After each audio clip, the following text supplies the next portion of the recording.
चलिए देखिए, आज हम बात करेंगे विद्युत प्रतिरोध को प्रभावित करने वाले कारक। कौन कौन से फैक्टर हैं जो इलेक्ट्रिकल रेजिस्टेंस को प्रभावित करते हैं। मतलब ये कि क्या चालक तार का हम चेंज कर दें कि उसका इलेक्ट्रिकल रेजिस्टेंस क्या हो, चेंज हो जाए।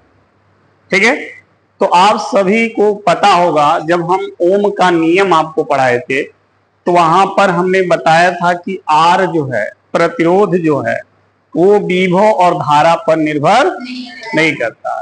विभव और धारा पर प्रतिरोध का मान जो है वो निर्भर नहीं करता है, इसको दिमाग में रखिएगा। तो जब ये विभव और धारा पर प्रतिरोध निर्भर नहीं करता है तो एक्चुअल में ये निर्भर किस पर करता है? जिस पर ये निर्भर करता होगा वही इसको क्या करेगा, प्रभावित करेगा। वही जो होगा वो प्रतिरोध को प्रभावित करेगा। ठीक है, तो देखें, हेडिंग डाल लेते हैं, विद्युत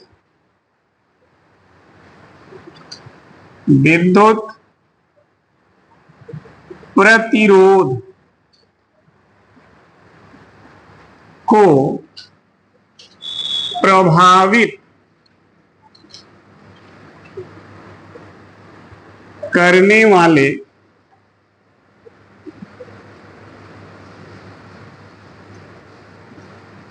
कारक। ठीक है, विद्युत प्रतिरोध को प्रभावित करने वाले कारक कौन कौन से फैक्टर है? बैठ जाइए। ठीक है, ध्यान से सुनिएगा। हमने ओम के नियम में क्लियर कर दिया था कि R बराबर होता है V बटा I, लेकिन ये R यानी प्रतिरोध, यही है ना, यह प्रतिरोध विभव और धारा दोनों पर निर्भर नहीं करता। तो निर्भर किस पर करता है? ये जिस पर निर्भर करेगा वही इसको प्रभावित करेगा। सही है ना?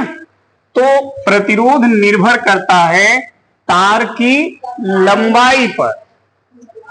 ध्यान से सुनना, तार की लंबाई पर। जिस तार में धारा बहती है उस तार की लंबाई पर प्रतिरोध निर्भर करता है।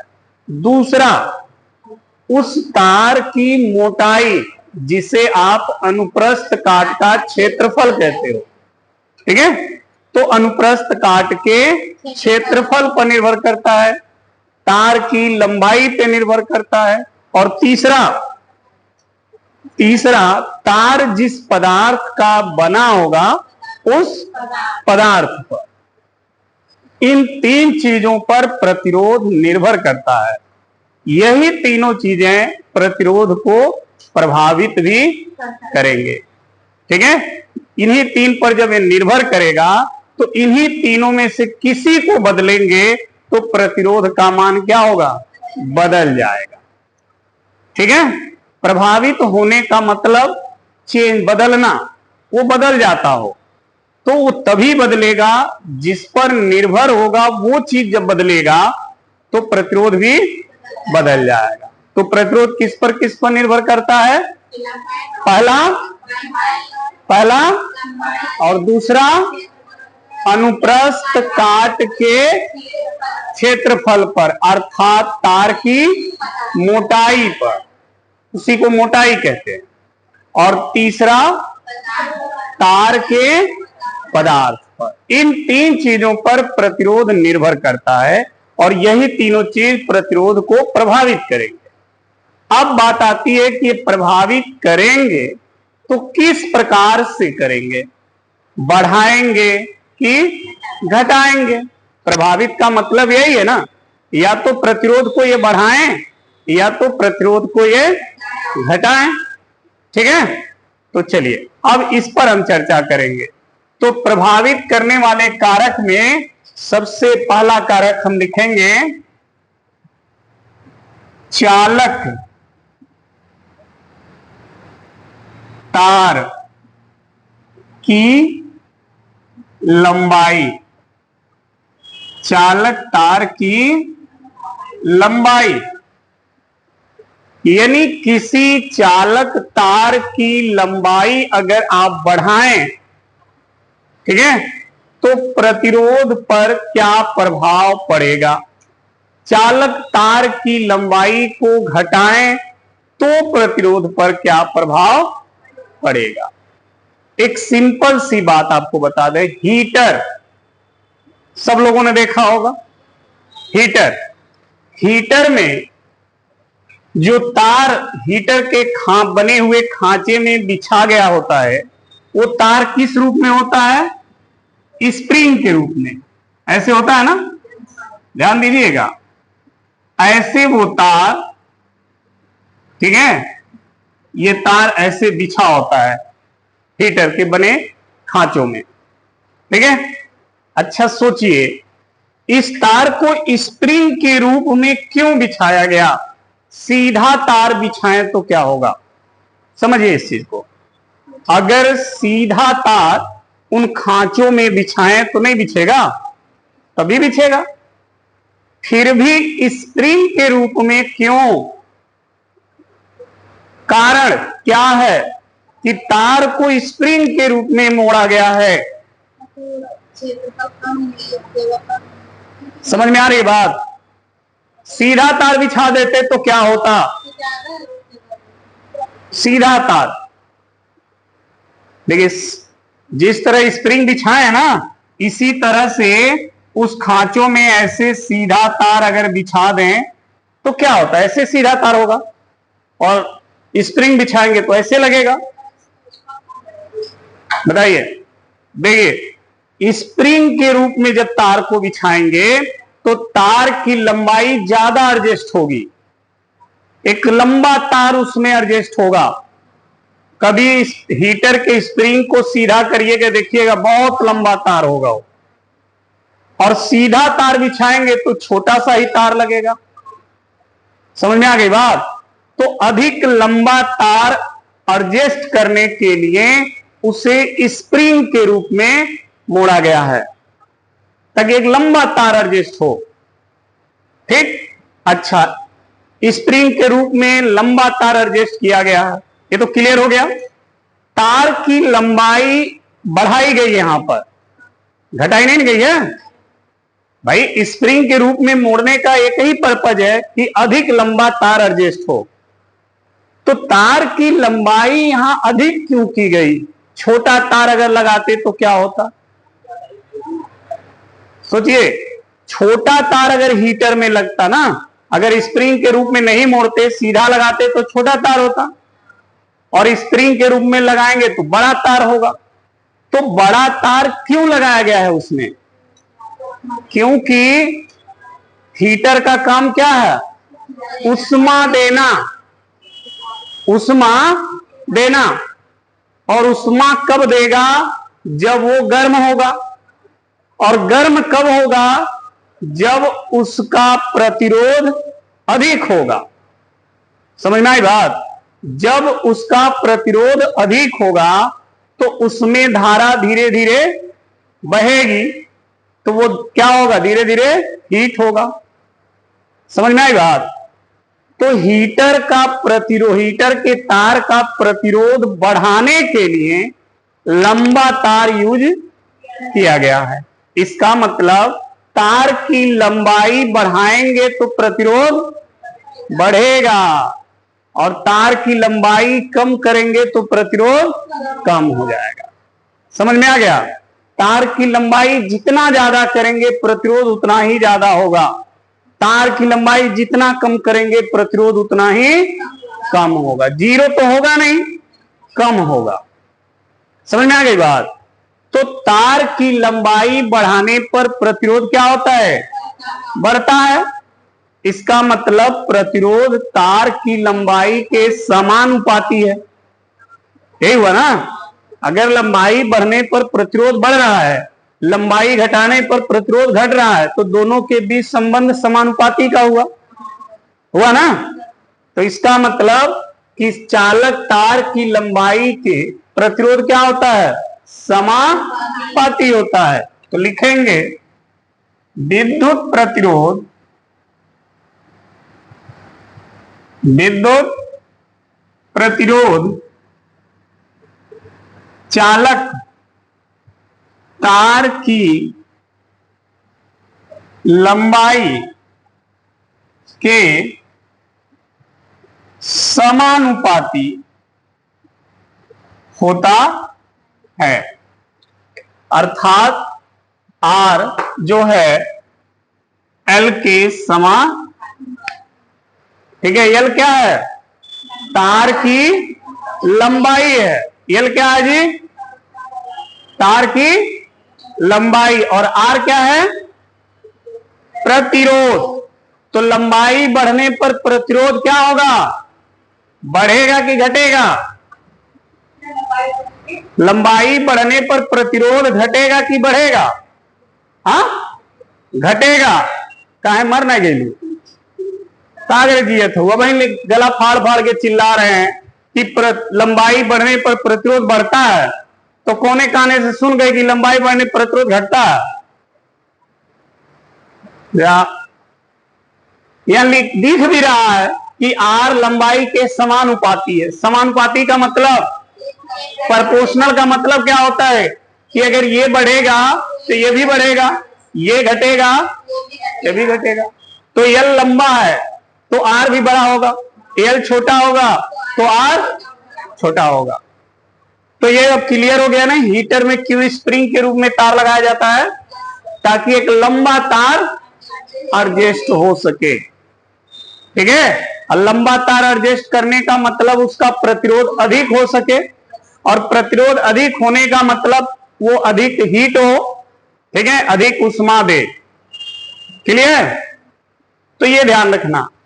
एक प्रश्न और है, बहुत लोग पूछते हैं, हीटर का जो तार है वो किस धातु का बना होता है? बताइए, हीटर का जो स्प्रिंग वाला तार है ना, वो किस धातु का बना होता है? तो आपको हम बता दें, वो केवल धातु नहीं है, वो मिश्र धातु है। ये जो हीटर का स्प्रिंग वाला तार होता है ना, ये इसको हम मिश्र धातु बोलते हैं। केवल धातु नहीं कहेंगे, ये मिक्स होता है, इसमें धातु को मिलाया गया होता है, और उस मिश्र धातु का नाम होता है नाइक्रोम। क्या नाम होता है? नाइक्रोम। इसको इंग्लिश में लिखोगे NiCrome। Ni का मतलब निकिल, और CROM क्रोम का मतलब क्रोमियम। निकिल और क्रोमियम दोनों को मिलाकर बनाया गया होता है वो, ठीक है। निकिल और क्रोमियम दोनों को मिला करके बना हुआ वो तार है, इसलिए उसका नाम है मिश्र धातु। देखिए, ये भी धातु, ये भी धातु, दोनों धातुओं को मिला गया तो मिश्र धातु, और उस मिश्र धातु का नाम है नाइक्रोम, ठीक है। अब क्यों इन दोनों को मिलाया गया? इसका भी कारण है, क्योंकि निकिल और क्रोमियम जो पदार्थ हैं, इनका प्रतिरोध ज्यादा होता है। इसमें धारा की गति को धीमा करने की क्षमता अधिक होती है, ठीक है। इसलिए इन दोनों को मिलाया गया है। जब धारा को धीमा करने की क्षमता अधिक होना का मतलब होता है कि उसका प्रतिरोध अधिक होना, इसीलिए इन दोनों को मिलाया गया है। यानी इस तार का हर हाल में प्रतिरोध को क्या किया गया है? बढ़ाया गया है। लंबाई अधिक की गई ताकि प्रतिरोध ज्यादा हो। निकिल और क्रोमियम का मिश्रण किया गया ताकि प्रतिरोध अधिक हो। समझ में आ गई बात? तो अगर कोई प्रश्न करे कि हीटर का तार किस धातु का बना होता है, तो मिश्र धातु का। वो कौन सा मिश्र धातु? नाइक्रोम। कौन कौन से धातु मिले होते हैं? निकिल और क्रोमियम। ध्यान रखिएगा। क्लियर यहां तक? चलिए, तो तार की लंबाई बढ़ाने पर प्रतिरोध क्या होगा? बढ़ेगा, और घटाने पर घटेगा। इसी चीज का प्रयोग विद्युत बल्ब में किया जाता है। जो 100 वाट का बल्ब होता है ना, 100 वाट का, उसमें भी इसी का फार्मूला यूज किया जाता है। वहां भी देखिएगा जो बल्ब के अंदर स्प्रिंग होता है, ऐसे होता है ना, ऐसे ऐसे होता है, ऐसे, सही है ना। अगर हम चाहते तो सीधा तार लगा देते, लगा सकते थे, लेकिन नहीं, स्प्रिंग के रूप में लगाया गया। क्यों? ताकि अधिक से अधिक लंबा तार उसमें एडजस्ट हो। लंबाई अधिक होने से क्या फायदा? प्रतिरोध अधिक होगा। प्रतिरोध अधिक होने से क्या फायदा? अधिक ऊष्मा देगा। समझ में आई बात? क्योंकि ये सभी उपकरण ऊष्मा पर आधारित हैं, और ऊष्मा तभी वो उपकरण देगा जब उसका प्रतिरोध अधिक होगा। ठीक है, इसीलिए उसमें स्प्रिंग के रूप में तार को मोड़ा गया है। समझ में आ गई बात? इसको बोलते हैं फिलामेंट तंतु। स्प्रिंग के रूप में जो लगा होता है उसे फिलामेंट तंतु कहते हैं। ठीक, इसमें और भी चीज देखें। बल्ब जब बनाया जाता है तो इसके अंदर से ऑक्सीजन को निकाल दिया जाता है। यह हाई स्कूल में भी है। जब विद्युत बल्ब बनाया जाता है तो उसके अंदर से ऑक्सीजन को निकाल दिया जाता है। क्यों निकाला जाता है? ताकि बल्ब फ्यूज ना हो। क्यों? क्योंकि अगर इसके अंदर ऑक्सीजन होगा तो ये स्प्रिंग तुरंत गल जाएगा। जैसे करंट आएगी अंदर ना, तो स्प्रिंग को क्या करेगी? गला देगी। इसका गलनांक बहुत कम हो जाएगा और ये फट से गल जाएगा, फ्यूज हो जाएगा। इसलिए इसके अंदर से ऑक्सीजन को निकाल दिया जाता है। हवा की मात्रा बल्ब के अंदर नहीं होती है। तो फिर बात आती है, सर तब कौन सी गैस होती है? अगर हवा नहीं होती तो उसके अंदर कौन सी गैस होती है? तो उसके अंदर निष्क्रिय गैस भरे जाते हैं। निष्क्रिय, निष्क्रिय का मतलब जो क्रिया न करे, ऐसे गैस को भरिए। ऑक्सीजन फट से क्रिया कर लेता है, इसको गला देगा। तो ऐसी गैस भरिए जो क्रिया ना करे। तो जो गैस क्रिया नहीं करती उसे निष्क्रिय कहते हैं। जैसे में आर्गन, आर्गन गैस क्रिया नहीं करती है तो आर्गन भर देंगे, क्रिप्टॉन भर देंगे। ऐसे निष्क्रिय गैस को इसके अंदर भर दिया जाता है। ऐसा करने से बल्ब लंबे समय तक चलेगा। ठीक है, कहीं से ऊपर का इसका कैप अगर ढीला हुआ, थोड़ा भी ऑक्सीजन इसके अंदर इंटर किया, तुरंत बल्ब फ्यूज, तुरंत स्प्रिंग गल जाएगा। समझ में आ गया? तो बल्ब के अंदर ऑक्सीजन निकाल करके कौन सी गैस भरी जाएगी? निष्क्रिय गैस। और निष्क्रिय गैस में कौन? Argon, krypton. ठीक है, ये सब गैसेस के अंदर भरी जाती है। चलिए अब आते हैं। तो एक तो समझ में आ गया होगा आपको कि तार की लंबाई बढ़ाने पर प्रतिरोध बढ़ेगा। दूसरा देखिए, दूसरा किस पर निर्भर करेगा? दूसरा है चालक तार के अनुप्रस्थ काट के क्षेत्रफल पर, या क्षेत्रफल बस लिखिए, अनुप्रस्थ काट के क्षेत्रफल। जो चालक तार है उस चालक तार के अनुप्रस्थ काट के क्षेत्रफल। समझ आ गई बात? यानी अनुप्रस्थ काट का क्षेत्रफल का मतलब तार की मोटाई। ठीक है, अब देखिए हीटर में जो स्प्रिंग लगा होता है वो स्प्रिंग पतला होता है कि मोटा होता है? हाँ, पतला होता है। बल्ब के अंदर जो स्प्रिंग होता है वो कैसा होता है? पतला होता है। समझ में आ गया? पतला क्यों रखा जाता? मोटा रखते तो क्या हो जाता? सोचिए, अगर पतला वहां क्यों रखा गया? मोटा रखते तो क्या हो जाता?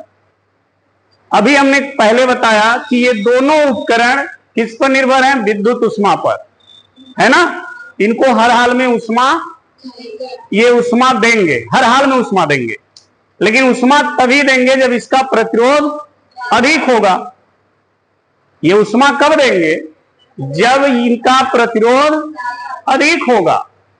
और प्रतिरोध को अधिक करने के लिए इनको स्प्रिंग के रूप में मोड़ा गया। पहला, प्रतिरोध को अधिक करने के लिए इनको पतला यूज किया गया। समझ में आ गया? पतला तार क्यों लगाया गया? इसीलिए ताकि प्रतिरोध क्या हो? अधिक हो जाए। मतलब अगर तार मोटा होगा तो प्रतिरोध कम होगा, तार पतला होगा प्रतिरोध ज्यादा होगा। तो यहां पर लंबा तार एडजस्ट करने के लिए स्प्रिंग के रूप में प्रयोग किया गया ताकि प्रतिरोध अधिक हो जाए। पदार्थ नाइक्रोम का बनाया गया ताकि प्रतिरोध अधिक हो जाए।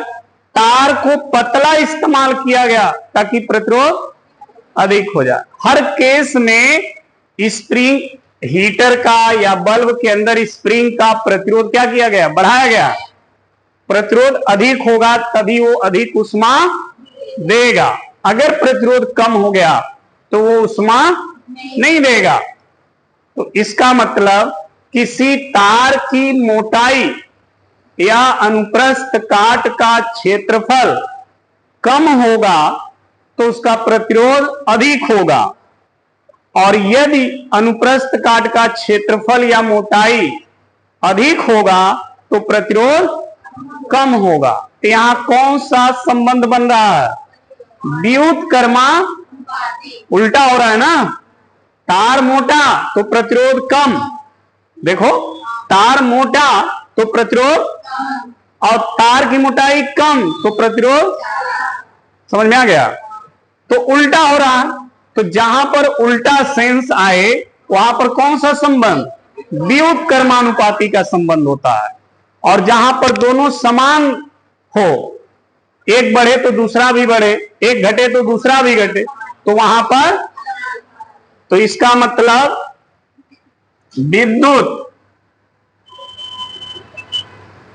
प्रतिरोध तार के अनुप्रस्थ काट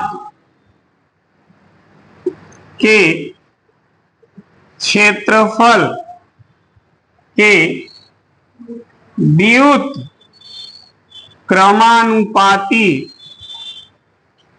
होता है।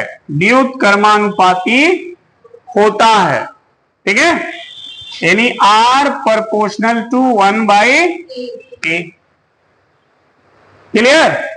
R proportional to 1/A।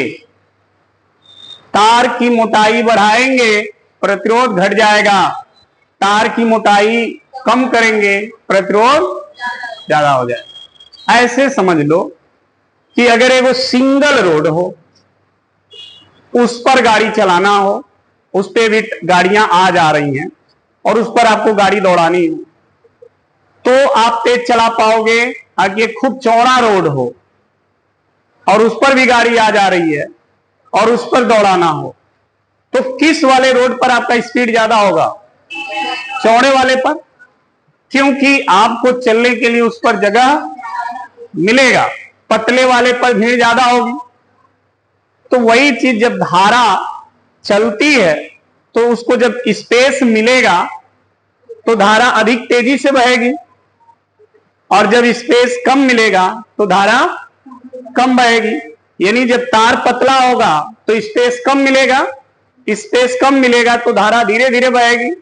धारा धीरे धीरे बहने का मतलब उसका प्रतिरोध क्या है? ज्यादा है। और जब वही तार मोटा होगा तो धारा को चलने के लिए स्पेस क्या होगी? ज्यादा मिलेगी, धारा बहुत तेजी से बहेगी। और जब धारा तेजी से बहेगी इसका मतलब प्रतिरोध क्या है? कम है। तभी तो धारा तेज जा रही है, रुकावट उस पर क्या है? कम है, इसलिए धारा तेज चल रही है।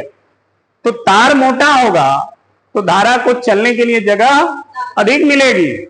इसलिए हमने कहा कि तार की मोटाई बढ़ेगी तो प्रतिरोध क्या होगा? कम हो जाएगा, रुकावट क्या हो जाएगा? कम हो जाएगा। लेकिन अगर तार पतला होगा तो धारा को चलने के लिए स्पेस कम मिलेगी, यानी रुकावट ज्यादा होगा, यानी प्रतिरोध अधिक हो जाएगा। ठीक है, तो पतला तार प्रतिरोध अधिक, मोटा तार प्रतिरोध कम, लंबा तार प्रतिरोध अधिक, छोटा तार प्रतिरोध कम। दो चीज हो गया क्लियर। तीसरा था पदार्थ। तीसरा पदार्थ, तार किस प्रकार के पदार्थ का बना है, वो पदार्थ भी तार के प्रतिरोध को प्रभावित करता है। अगर वो तार किसी अच्छे पदार्थ का बना होगा तो प्रतिरोध क्या होगा, कम होगा। लेकिन किसी दूसरे तरह के पदार्थ का बना होगा तो प्रतिरोध क्या होगा, ज्यादा होगा। जैसे लोहा, लोहा का प्रतिरोध ज्यादा होता है, इसलिए लोहा में करंट धीरे धीरे बहती है। लेकिन वहीं पर एल्युमिनियम, एल्युमिनियम का प्रतिरोध कम होता है, तो लोहा से अधिक धारा एल्युमिनियम में चलती है। तांबा, तांबा, तांबा का प्रतिरोध और कम, तो एल्युमिनियम से भी ज्यादा करंट तांबा में चलता है। चांदी का प्रतिरोध सबसे कम, इसलिए चांदी में सबसे अधिक धारा बहती है। ठीक है, तो पदार्थ भी प्रतिरोध को क्या करता है, प्रभावित करता है। ठीक है, तो हम बस यहां पर दो चीजें नोट करेंगे, एक तार की और दूसरा तार के अनुप्रस्थ काट का क्षेत्रफल। ठीक है, ये दोनों चीजें प्रतिरोध को क्या करती हैं, प्रभावित करती हैं। और तीसरा पदार्थ जिसको हमने आपको समझा दिया। ठीक है, चलिए अब इन दोनों को मिलाएं।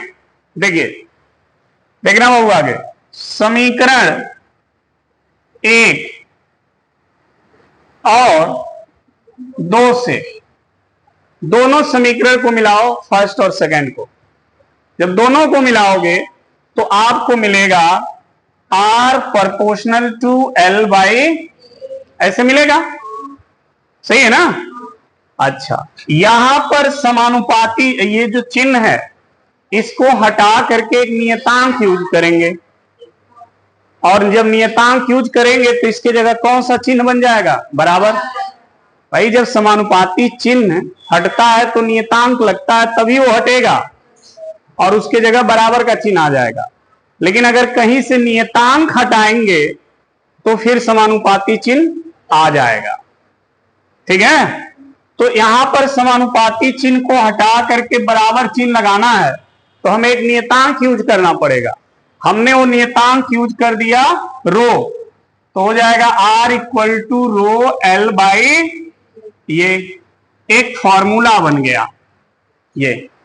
ठीक है, यहां पर रो है क्या, जहां रो अनुक्रमानुपाती क्या है, अनुक्रमानुपाती नियतांक है।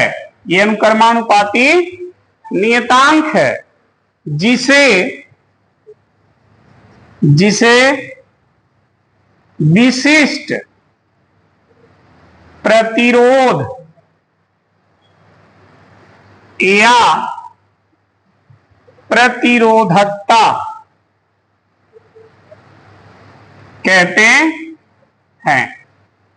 ठीक है, इसी को विशिष्ट प्रतिरोध या प्रतिरोधकता दोनों नाम से जाना जाता है रो को। चाहे इसको आप विशिष्ट प्रतिरोध कहें या प्रतिरोधकता कहें। मान लीजिए एग्जाम में आ गया प्रतिरोधकता से आप क्या समझते हैं, तो समझ लीजिए हमें किसके विषय में पूछ रहा है, विशिष्ट प्रतिरोध के विषय में, यानी रो के विषय में। ठीक है, अब इसकी भी चर्चा भी करेंगे, पहले यहां तक आप नोट कर लीजिए।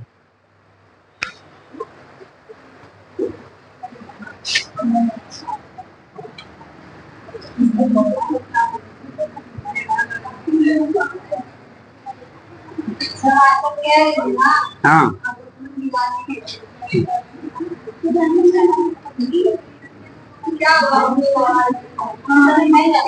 चलो बात ना करो। अब देखो इधर, अब जो हम बात करने वाले हैं वो है विशिष्ट प्रतिरोध। विशिष्ट प्रतिरोध किसे कहते हैं, ठीक है।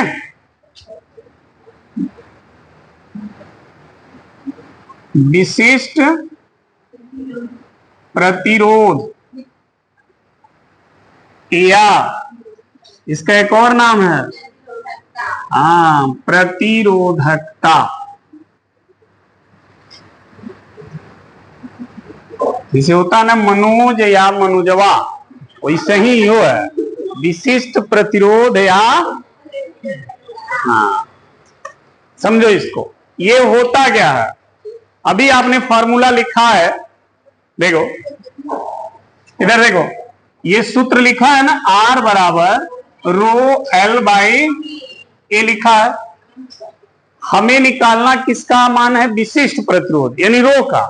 तो अगर रो की वैल्यू यहां सूत्र से निकालोगे, ठीक है, तो रो बराबर क्या हो जाएगा बताओ, रो निकालोगे तो ये इधर आ जाएगा, तो R A बाई L ये आ जाएगा। आएगा नहीं आएगा, विशिष्ट प्रतिरोध का मान ये हो जाएगा। ये R बराबर इतना होता है, अभी आपने देखा। अब इसमें रो विशिष्ट प्रतिरोध है, हमें विशिष्ट प्रतिरोध का मान निकालना है। तो इस वाले टर्म को जब इधर भेजोगे तो ये टर्म इधर आएगा, तो हो जाएगा A बाई। क्लियर?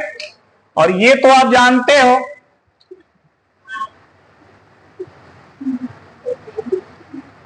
हाई आप जानते हो, और हाई हम बना दिए, ठीक है। विशिष्ट प्रतिरोध का मान निकल गया। अब इसी सूत्र से विशिष्ट प्रतिरोध को डिफाइन करेंगे, सूत्र से ही। कैसे, देखो, यदि L बराबर कितना 1 मीटर, A बराबर कितना 1 वर्ग मीटर, ये 1 वर्ग मीटर हो जाए। क्षेत्रफल है तो वर्ग मीटर में रहेगा, और L लंबाई है तो मीटर में रहेगा। तो ये 1 वर्ग मीटर हो जाए और है 1 मीटर हो जाए, तो 1/1 कितना आएगा 1 में R का गुणा करोगे तो रो बराबर क्या आ जाएगा, समझ में आ गई बात। रो बराबर क्या हो जाएगा R। मतलब ये कि अगर आपके पास कोई चालक तार हो, ध्यान से सुनना कैसे विशिष्ट प्रतिरोध का डिफिनीशन लिखा जाएगा। यदि मान लीजिए आपके पास कोई चालक तार है, मान लीजिए चालक तार है और इस तार की लंबाई 1 मीटर हो, इस तार के अनुप्रस्थ काट का क्षेत्रफल 1 वर्ग मीटर हो, तो इस तार का जो प्रतिरोध होगा वही इसका विशिष्ट प्रतिरोध कहलाएगा। ध्यान से सुनना, अगर तार की लंबाई कितनी हो और तार के अनुप्रस्थ काट का क्षेत्रफल कितना हो 1 वर्ग, तो इस तार का प्रतिरोध ही क्या कहलाएगा। कहीं कुछ खोजना वोजना नहीं है, कहीं कुछ सर्च नहीं करना है, सीधे लिख देना है। दूसरे शब्दों में देखो, अब देखो लंबाई 1 क्षेत्रफल 1, तो देखो क्षेत्रफल गुणे अगर लंबाई लिखें, ये भी 1 ये भी 1, तो कितना आया 1 आया ना। क्षेत्रफल में हो गया लंबाई गुणे और हाई हो गया लंबाई ऊंचाई, तो लंबाई गुणे चौड़ाई गुणे क्या हो गया आयतन।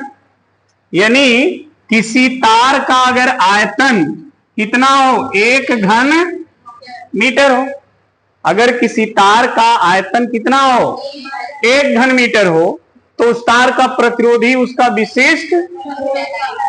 और आसान, ठीक है भाई। देखो लंबाई भी 1, क्षेत्रफल भी 1, इसका मतलब आयतन भी ये हुआ।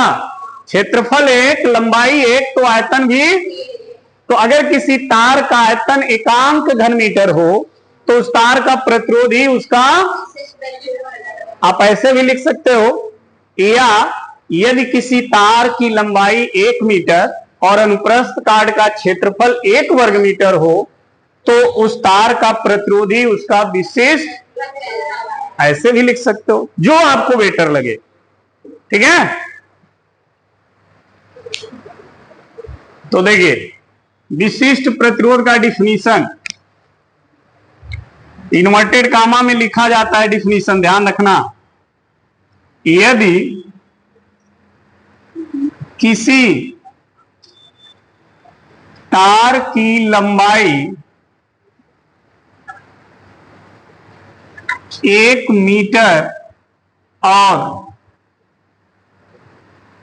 अनुप्रस्थ काट का क्षेत्रफल 1 वर्ग मीटर हो तो उस तार का प्रतिरोध ही विशिष्ट प्रतिरोध कहलाता है। विशिष्ट प्रतिरोध कहलाएगा। इसी को आप चाहो तो दूसरे शब्द में एकांक घन मीटर आयतन के चालक तार का प्रतिरोध ही उसका विशिष्ट प्रतिरोध कहलाता है।